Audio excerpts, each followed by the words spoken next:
Hello, we're back and we're doing another reading of the complete visions of Anne Catherine Emmerich. Yes. And today we are going to go into Mary's entrance into the temple and her offering.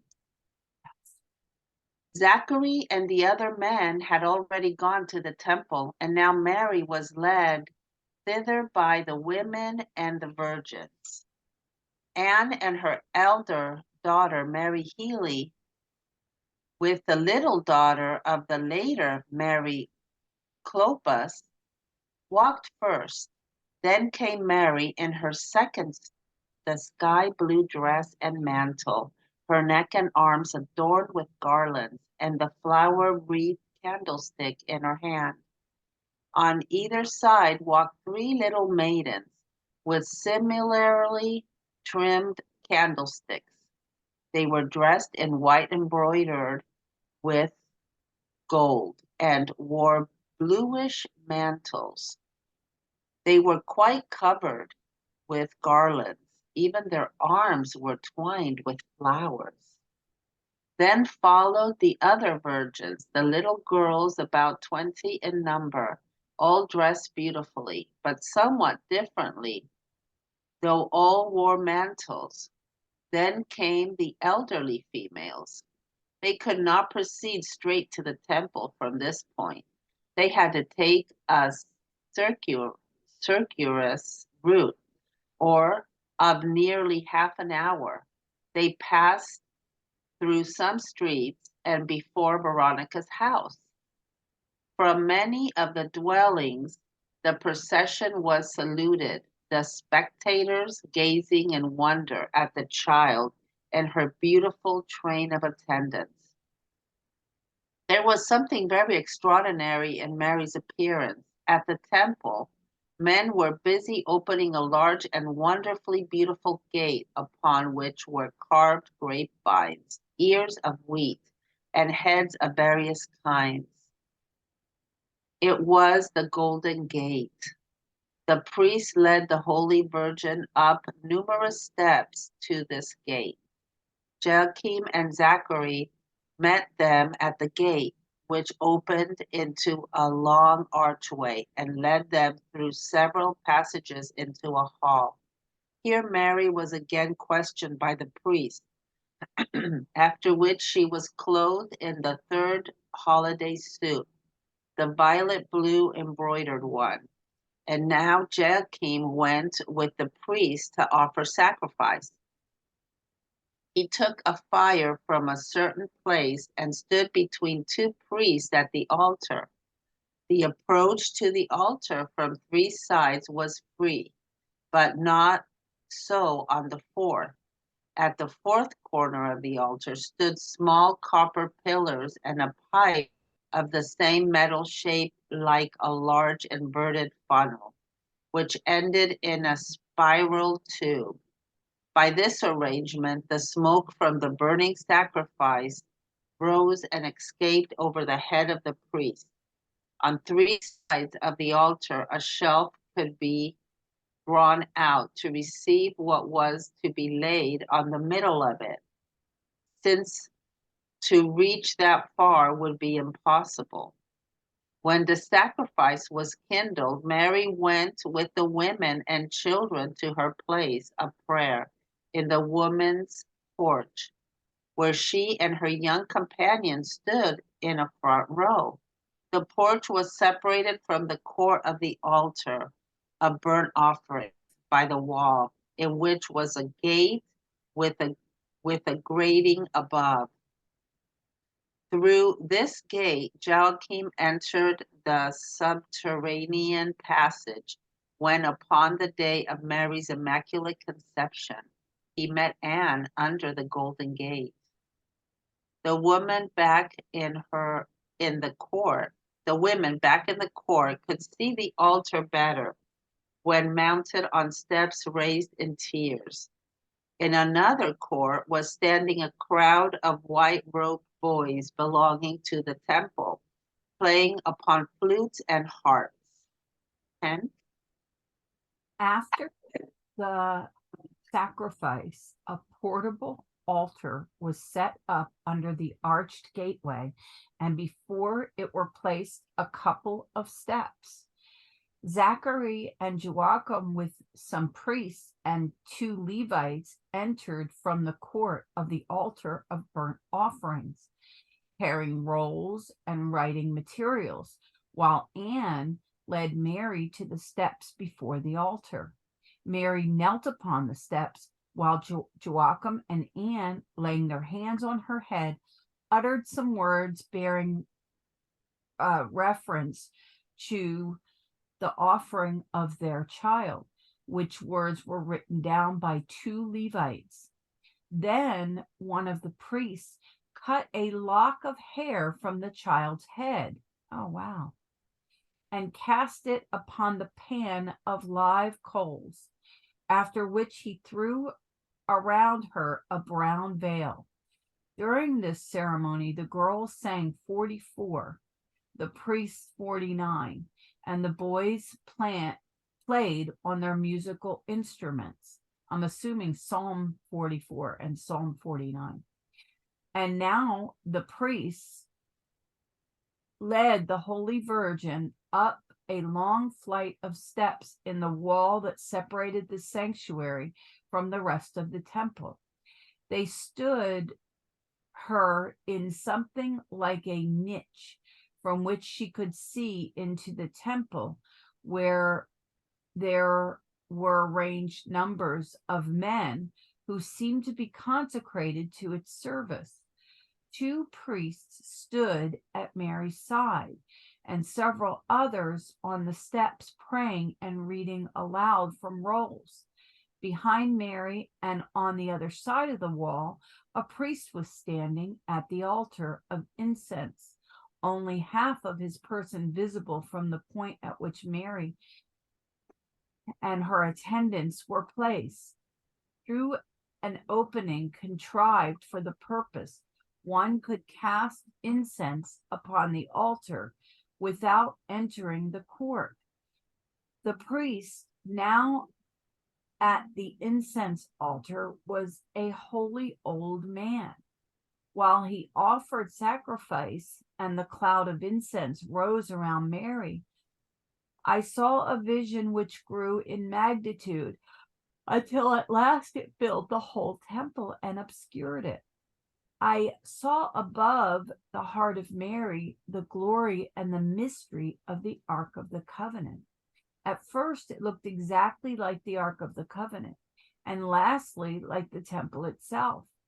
Out of the mystery and before Mary's breast arose a chalice similar to that of the Last Supper. Above it and just in front of her mouth appeared bread marked with a cross. Beams of light radiated around her, and in them shone her various types and symbols. The mysterious pictures of the Litany of Loretto and other names and titles of Mary I saw ranged from a whole flight of steps around her. From her shoulders, right and left, stretched an olive and cedar branch. Crosswise above, an elegant palm tree with a small tuft of leaves that stood directly behind her. In the intervening spaces of this verdant cross appeared all the instruments of Christ's passion. Over the vision hovered the Holy Spirit, a figure winged with glory, in appearance more human than dove-like. The heavens opened above Mary, and the central point of the heavenly Jerusalem, the city of God, floated over her with all the gardens, the palaces, and the dwellings of the future saints. Angels in myriads hovered around, and the glory that encircled her was full of angelic faces. Ah, who can express it? Infinite variety, unceasing change, all these pictures following quickly upon, and as if it were growing out of one another. Innumerable points of this vision I have forgotten. All the splendor and magnificence of the temple, the richly ornamented wall before which Mary was standing, all grew dark and somber. The whole temple disappeared, for Mary and her glory alone was visible.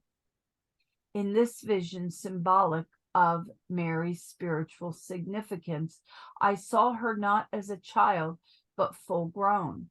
She hovered in the air, and through the vision, I saw the priests, the incense offering, and everything else.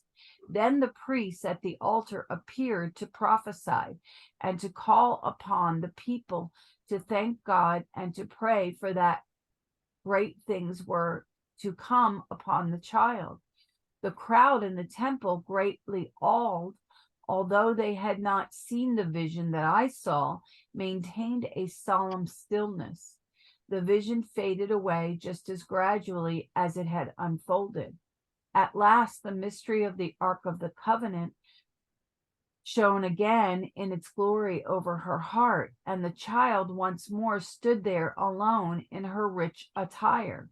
Then the priests, among whom Zachary was one of those standing on the lower steps, led Mary down by the hand. One of them took the light from her and the little garlands off her arms and handed them to the other girls. Mary was then led through a door into another hall where 6 other temple virgins, their mistress Noemi, who was the sister of Lazarus' mother, Anna, and another female, met them and scattered flowers before her. To them the priest delivered the child. When the singing was ended, Mary took leave of her parents. Joachim was especially affected. He took the little child up in his arms, pressed her to his heart, and said, weeping, "Remember my soul before God." Oh, wow. Mary now accompanied the women and children belonging to the temple to their dwelling on the north side, from which passages and winding stairs led up to little chambers adjoining the sanctuary and the Holy of Holies, where they went to pray. The others, that is Mary's relatives and friends, returned to the apartments near the entrance and took a repast with the priests, the women apart.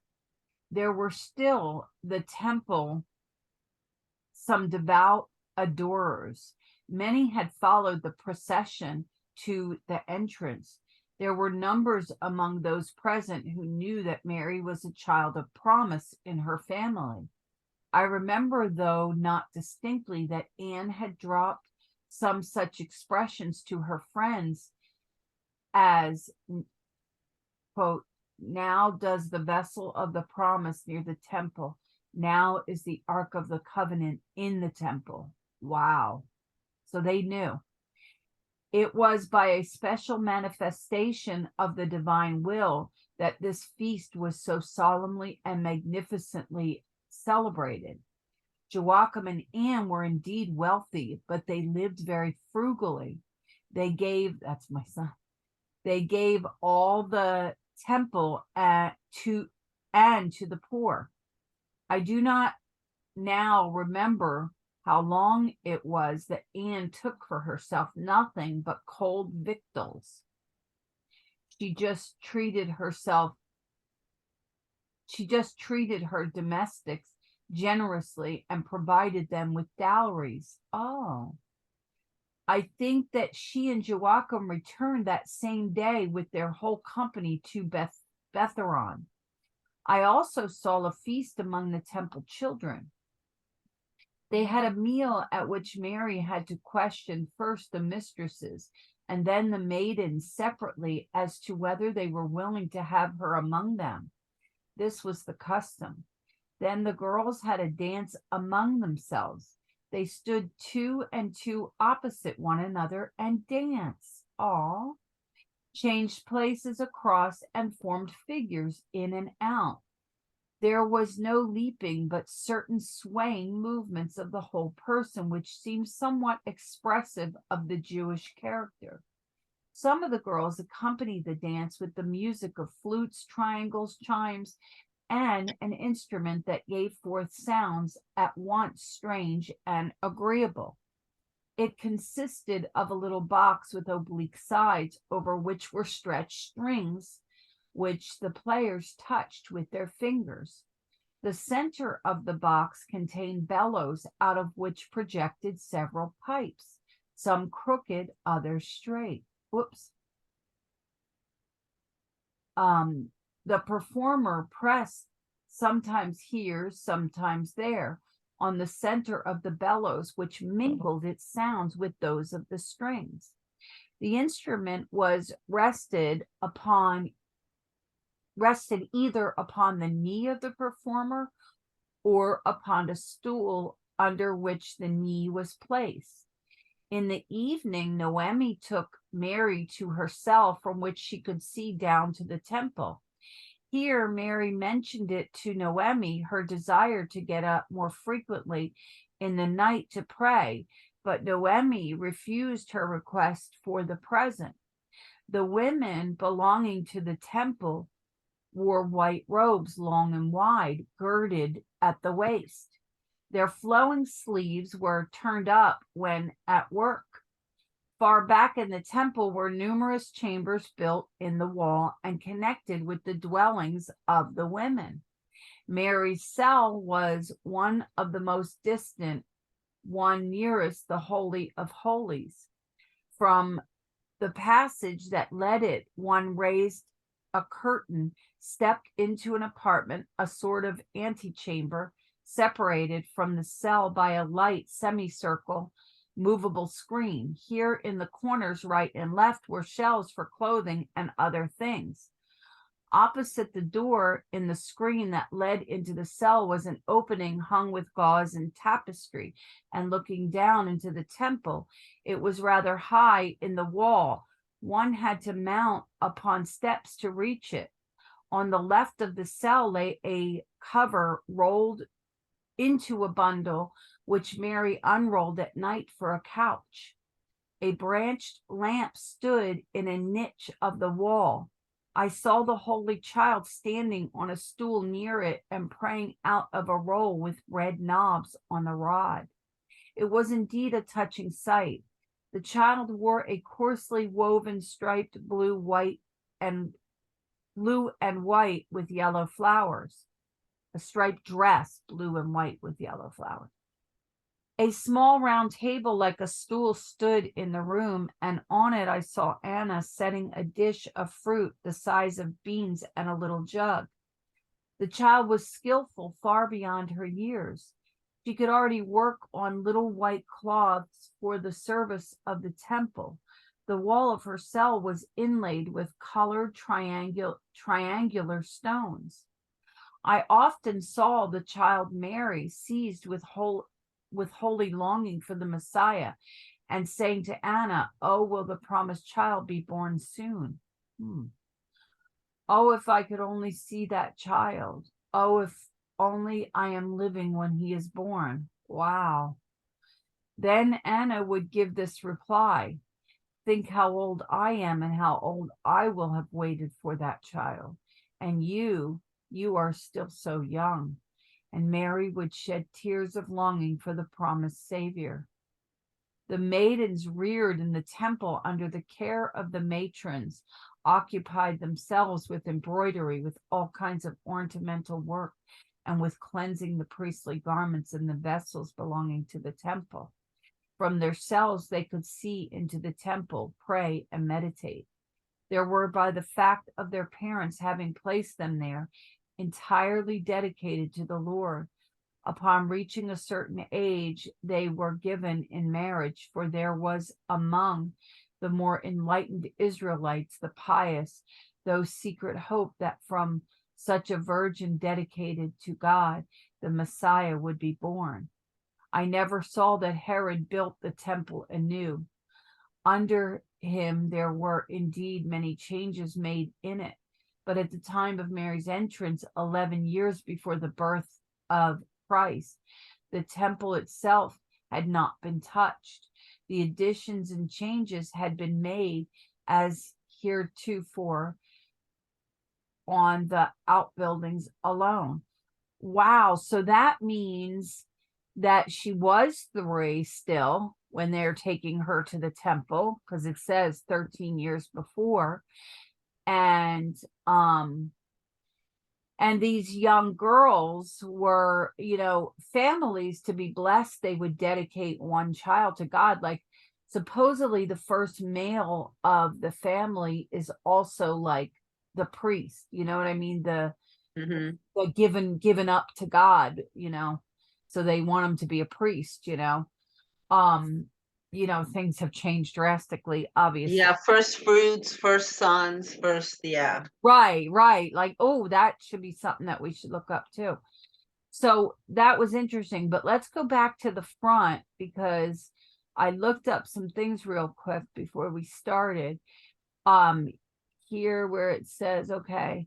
Oh, so I thought this was cute how they're all in their sky blue dress, her in her sky blue dress, and around her arms were they remember they didn't, garlands, flowers. they didn't have manufactured goods, so they made everything by hand, and you and I love that stuff.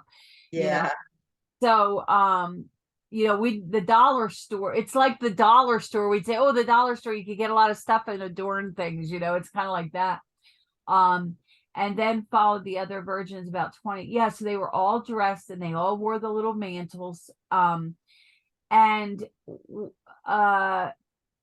there was something very extraordinary in Mary's appearance. So, it's like they didn't know she was the one, but there was something extraordinary about her, So at the temple, the men were doing the beautiful gates, the carved grapevines, ears of wheat and heads of hair. It was the Golden Gate. So I found here, was it this one? Yeah. So I found here this article, and it talks about the Eastern Gate, which is also called the Golden Gate. The Sheep's Gate is also called the Lion's Gate. So the Eastern Gate is also called the Golden Gate. So here, I don't know if this is a picture of it, where Abraham showed, let's see. Yeah, this is for yesterday's reading, right? No, this is today, the Golden Gate. I mentioned the Sheep's Gate because yesterday was the Sheep's Gate. Oh, okay. Yesterday the Sheep's Gate, and we found out it's also called the Lion's Gate. Well, today the Eastern Gate is also called the Golden Gate, and I'll link these articles. Remember, the gold is a symbol of the purest of metals. Remember also, this gate is known as the Gate of Mercy, the Gate of Mercy. Ezekiel's vision of the temple foretells the coming of the Lord through the East Gate.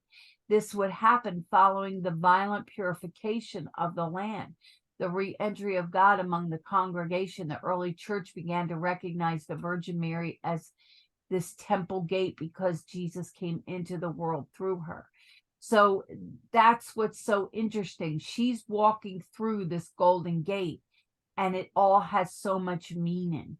So I'll link this full article. We don't have time to go through it all. So I just wanted to show that part. So they don't have a picture. Wait, did it move down to have a picture of it? Maybe like they made a picture of it, not the actual picture. No, they don't have an actual picture of it. Oh, look at that.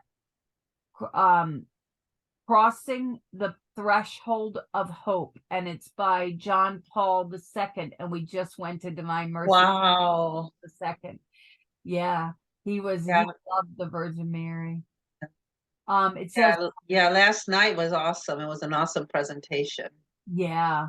It says here with Saint Joachim and Anne, we too can ponder the life of Mary, which is what we're doing, who personified purity and chastity. It was from the basis of the Pope Saint John Paul II utilized the symbolism of the Eastern Gate in his reflection on his theology of the body. We did about 15 years ago the Theology of the Body program all through the churches. I don't know if people saw it. I have it here somewhere. And I did it for Elizabeth. Yeah, it's all about, how the kids today are, and our time too, having sex before marriage and all that. So it's about respecting the body, and John Paul loved the youth, and that's why he wrote that. Crossing the threshold of hope was the Pope's writing of his concern for the growth of secularism and materialism. So see, we are looking at such a contrast here of Mary and the way their children came into the temple, to John Paul II trying to bring that sacredness back through the program of theology of the body. And that's what the church does. The church redirects us because the culture is getting far, far, far from God. And so the Pope is trying to bring the youth back. And he was very much loved by the youth, So here we're seeing this contrast. The priest led the Holy Virgin up the numerous steps to this gate. This is extremely symbolic, and we just completely lost that. Joachim and Zachary met them at the gate and opened into a large archway and led them through several passages into the hall. I wish I was a good artist, because I would love to go through her visions and create an artwork for each vision. Like I wish an artist like maybe Kim, remember Jeanette? Kim said we should say, Kim, you have to create a vision for, she'd be painting until the end of her life. Yeah. I just bought another $17 art thing. It's a pencil, but it's portrait, because I like, drawing and stuff. And but I'm not that good at it, but I still do it, And so I just bought another one. I'm like, I wish that I could do these things. My grandma was also an artist. If she had been around, I'd be like, Grandma, paint me this. Joachim and Zach, for now, I have to paint it in my mind because words are my thing. I can paint with words. Joachim and Zachary met them at the gate, which opened to a long archway, and led them through several passages into a hall. Here, Mary was again questioned by the priest, after which she was clothed in the third holiday suit, a violet blue embroidered one. Do you notice that her dresses are going darker and darker? Oh, okay. They're ink. Yeah, that's what I noticed there. Okay. Yeah, so now Joachim went with the priest to offer his sacrifice. He took fire. Remember, fire is the symbol of transformation. So he brings that as he's given his sacrifice, and he lights that. I guess he lights a candle, from what I can see, some kind of candle thing. He took fire from a certain place and stood between the two. Oh, he took the fire and he's standing there with it. Okay. So, and then all four corners are the copper pillars and pipe of the same metal. I mean, you could just see this, like you can actually see this. And then once the sacrifice was kindled, Mary and the women to their place of prayer. So you see there, it's like a whole ritual. They then go to the women's section on the porch that they were talking about. So that was interesting.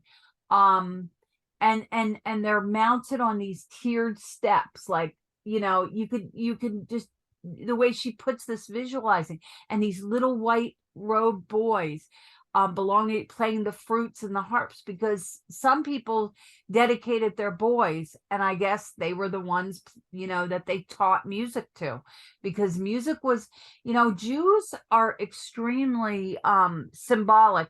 and they loved the arts and music, and they were like that when they were like that way back. They didn't just suddenly come into the arts now.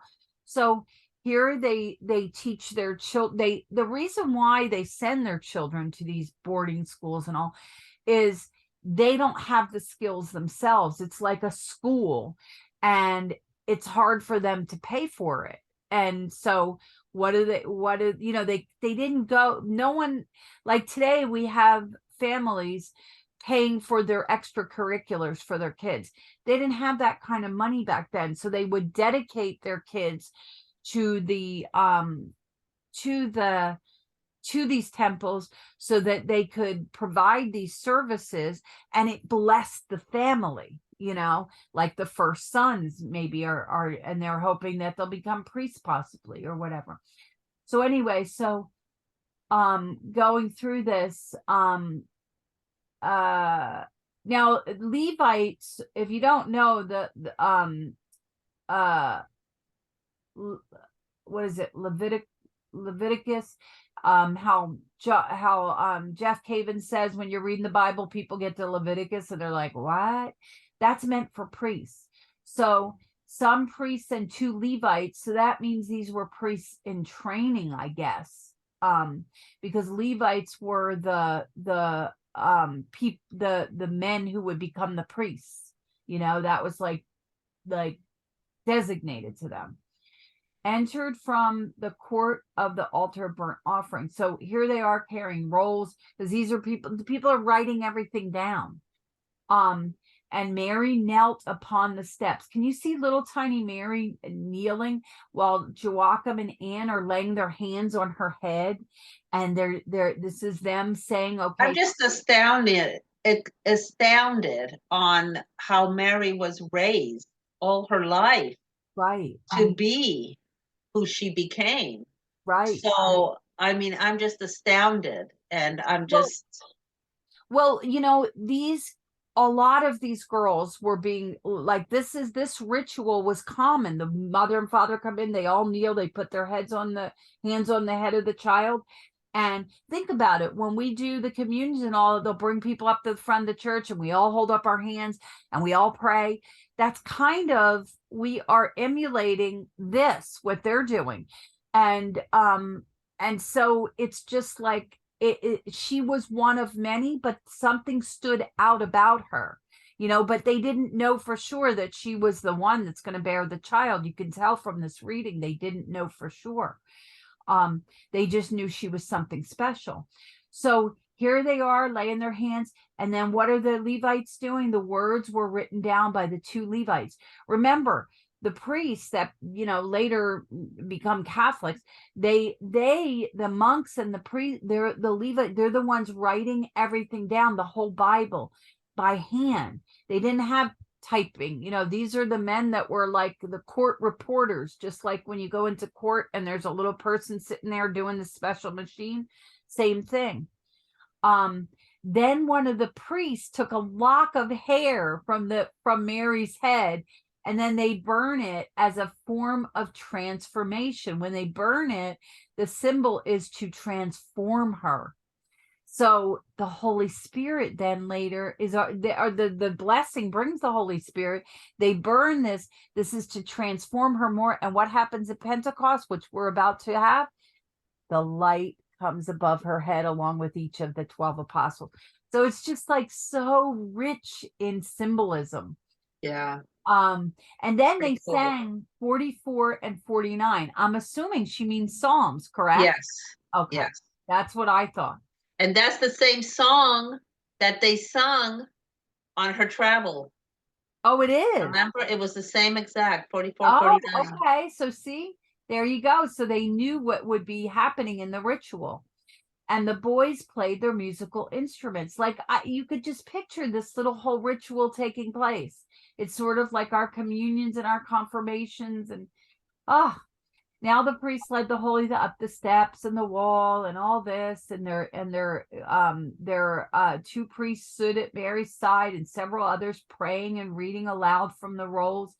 Like and then behind Mary is a priest standing like and with incense. That's another thing. We use all of our senses, our hearing for the music, our smell. This is our humanity, and it's brought into this. It's just so beautiful. And then what else? Oh, and then she saw above the heart the glory and the mystery of the Ark of the Covenant. At first, it looked exactly like the ark, and lastly, like the temple. And out of the mystery before Mary's breast arose a chalice similar to that of the Last Supper. I mean, what? And just in front of her mouth appeared bread marked with a cross. This is her vision, remember. Beams of light radiated around her. Why? Because Christ will be growing within her, and God is preparing her. And remember, these people pray and they're very holy. So God inspires all of this kind of worship for a reason. He is setting it, they are set aside. And so here, when they talk about the beams of light and then various types and symbols, the mysterious pictures of the Litany of Loretto and other names and titles of Mary I saw ranged up the flight of steps and around her. I mean, could you just see this wording appearing in her vision? So here I just found these couple of things. You know, as Catholics, we know Mary is the Ark of the New Covenant. And they say, why do Catholics, and answering the question will take us on a thrilling journey of the Old and New Testament. And it's talking about just like what we're doing, this historical stuff. And here it is. It says the Old Testament is the new concealed, but the New Testament is the old revealed in the catechism, which we just learned, which I'm so far behind. I can't even catch my breath to get caught up. The height of typology is not new. Paul says Adam was the type. So see, this article is all about the Ark of the Covenant. God loved his people and wanted to be close to them. He chose a very special way. So the church says the prayer of the people of God flourish, the shadow of the dwelling place of God's presence on earth, the Ark of the Covenant, and the temple. So now that like Mary is becoming that in their generation, contrasted now to ours, the church. That's why every piece in the church, when we do our church to church, we'll talk about the narthex and we'll do like a little tour and show people each of the things, because that book is good, but it doesn't walk around and show. And we need to do that about that to help. So it's just, it's the shadow of the dwelling place of God's presence on earth, the Ark of the Covenant. That's what we're seeing here in this reading. So then I went and I got the Litany of Loretto, and these images are the Litany of Loretto. And this is what she saw in her vision. All of these pictures appeared before her in her vision. It's just nice to be able to have something to visualize when she's describing things. This is all the Litany of Loretto visions. So these are the things that popped up for her, you know. And then it says the Litany of Loretto, so called because of its use in the sanctuary of Loretto, Italy, since at least as far back as 1500, was officially approved in 1587 by Pope Sixtus V. And I wonder how many of these popes read this. You know, we know that, what did we learn yesterday? Pope John Paul II read Faustina's diary. You can guarantee that all the priests were reading this, were reading Emmerich, her visions. You know they were. So here they are, it takes them 1500 years. You know, men are a little dense sometimes. Women, we tell them these things and they don't listen for 1500 years, but they finally get it right. Yeah. And you know, she's used for a lot of movies, like right. Movies for, you know, historical purposes. Her visions used, like in the Passion of the Christ. Right. Her visions were used for, and a lot of things in her visions were put in there in the movie itself. And why didn't an artist come along and do a picture for each vision? I don't know, but I really do. I'm asking one of you artists out there to do that. Its origin is believed to be medieval rhymed litany influenced by Eastern Marian devotion. See, it's all about Mary. In particular, the famous Hemos Leda contrasting with the older litany of all the saints. See, I'm going to put this up so you can read it all, but the Marian library has rare books. You see, with the engravings. The engravings are what I just showed you. These are called engravings because this is how they did artwork back then. They made them engraved so that I guess they could print them. So these are the books, illustrative reproductions of the Baroque period. So that's what they did. And remember, she lived in the 1800s. So this all took place, they just said the 18, or the 1800s. So she's seeing all this her time. That's why all of this is popping up for her, because this is happening in her time around her. This is this is what I believe, and what I've heard is there's a collective unconsciousness that people pull from. It's like the cloud that God puts over the temple. We all kind of collect from it, and the collective unconscious. And at the time, I'm talking Jungian, but he was very Christian in some of his stuff, even though he was a little weird like Freud, but not as weird as Freud. But anyway, he describes this collective unconscious. So that's what she's pulling from, some of that. And these pictures are being relayed, I believe, from God for people to create. Although the Protestants say, oh, we're not supposed to make idols. Well, these aren't idols. These are a way human beings, like we're looking stuff up. We like to understand things. We have very limited understanding here on earth, and that is for a reason. We are in a test. It's like when you take a test in school, you're not allowed to look things up for the test.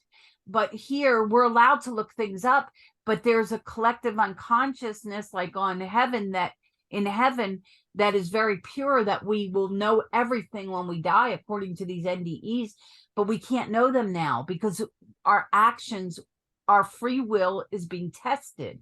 So we're allowed to look things up, but we need context to understand. And all of these tools, they're not idols at all. We're not worshiping them. We are trying to look deeper, like what we're doing with this book. We're trying to understand. We know Mary, 14 years old. We don't know her before. This is the only way we can know her and picture and understand. And this is all checked out historically from the church.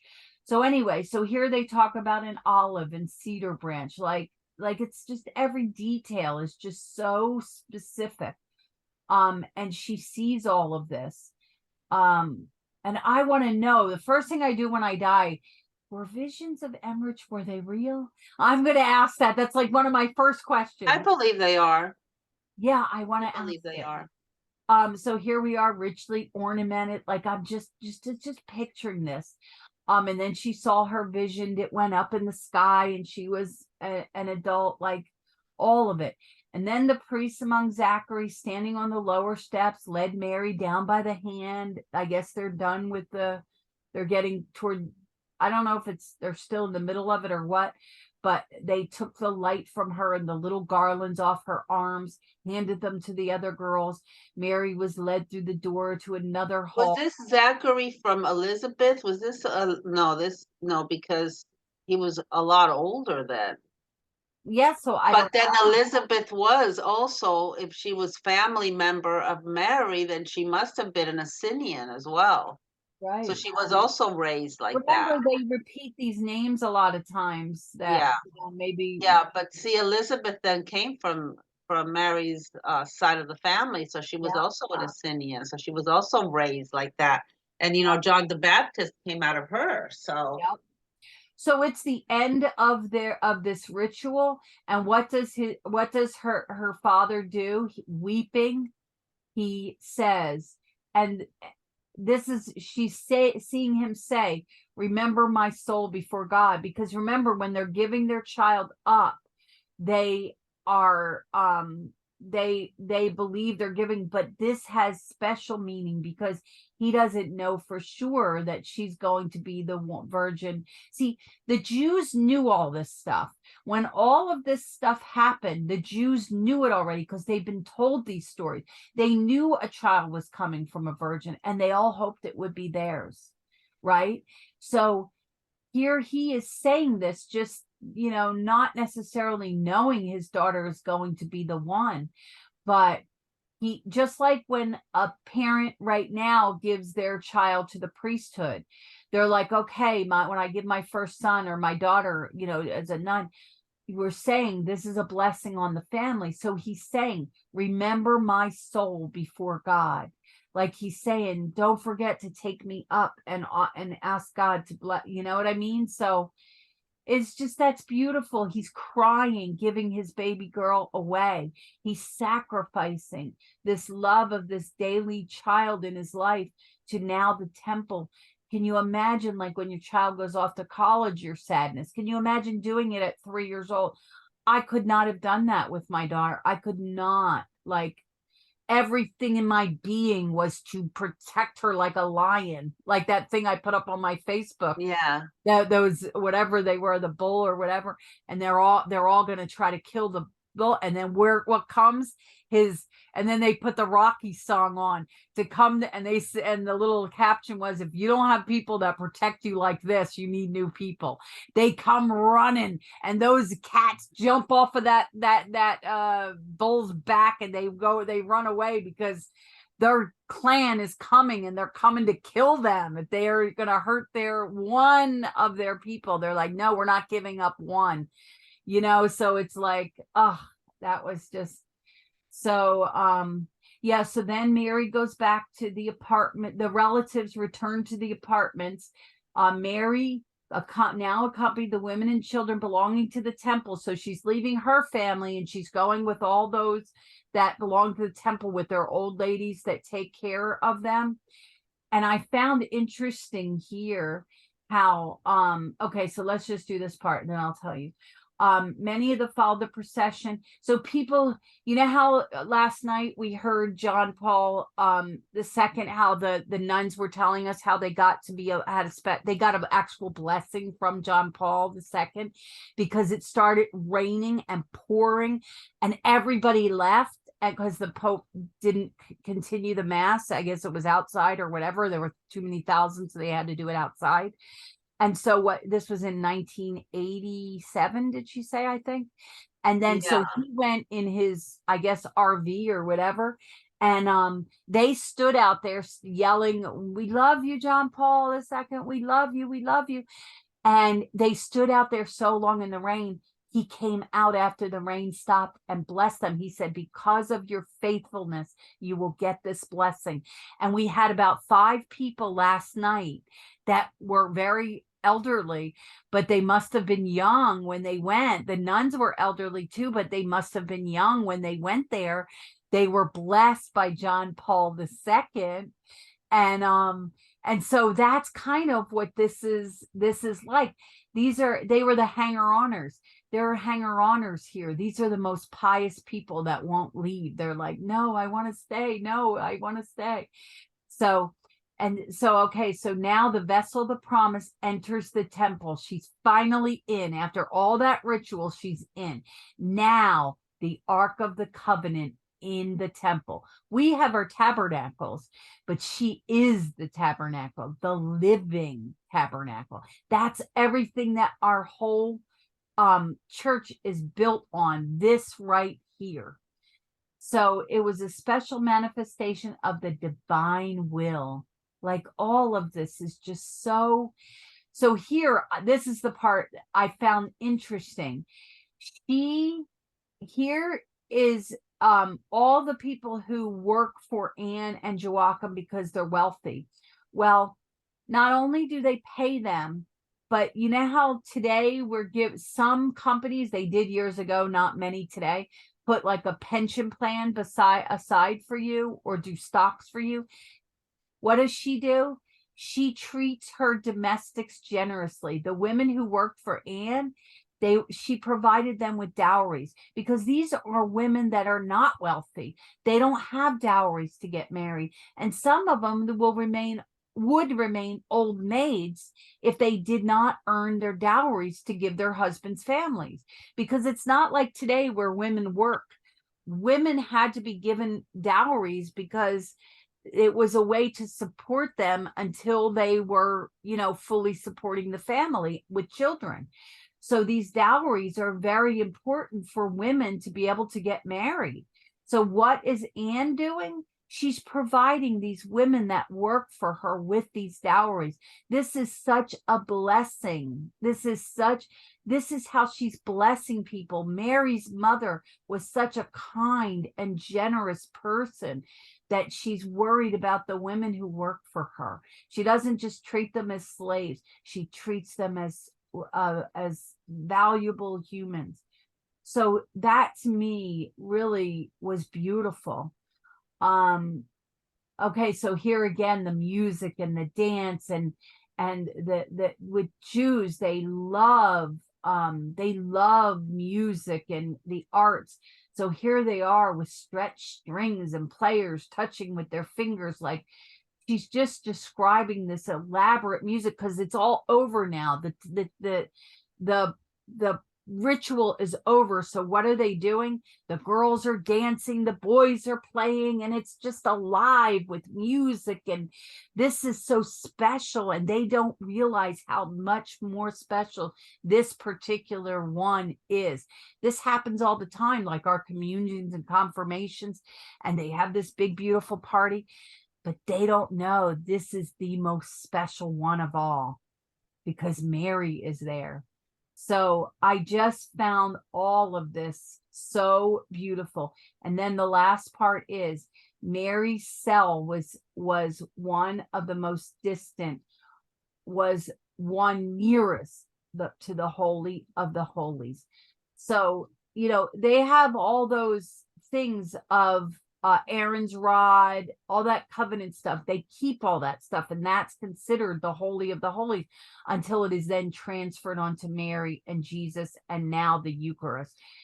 If Protestants could understand the richness of Catholicism, they would not give it up just for the writing of the Bible. It's like one-dimensional. We have three-dimensional faith. We have a fullness of faith, and they only have little tiny pieces of the truth. And it's like, if they only knew.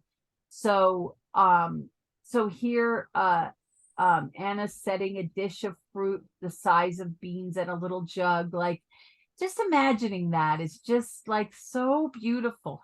She's already worked on little white cloths for the service of the temple. I guess they're doing some work while they're there for them. So yeah, I think that was almost about it.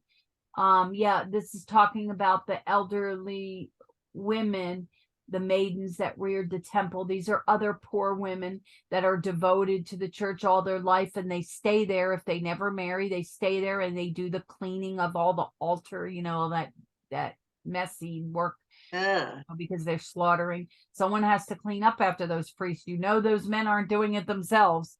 So the women are doing it. They are placed them dedicated to the Lord. Upon reaching a certain age, they were given in marriage. For those there among the more enlightened Israelites and pious. It wasn't everybody. It was the people who believe, like the Catholics who get their kids confirmed, and not everybody does that, but the Catholics do. That the Israelites were the ones that did this. So, and I don't know what she's talking about here. I never saw that Herod build the temple anew. Under him there were indeed many changes, but at the time of Mary's entrance, 11 years. So see, we can see the timing. She was 3. The temple itself had not been touched. The additions and changes had been made, and the outbuildings alone. So this was such a beautiful ritual for Mary's entrance into the temple. Remember, that's what this was called. This was the Mary's entrance to the temple and her offering through her her offering of her own life, and her parents gave the sacrifices. So now look, that was 11, 12 and 13, and then we are into the time of Christ. We are into when, not the time of Christ, but when Mary and Joseph meet. So we have a glance at the I don't know what this word means, obduracy of the Pharisees. I'm going to look it up real quick. I'm not going to stop because it's going to be quick. Wait, 032. Okay. So, obduracy.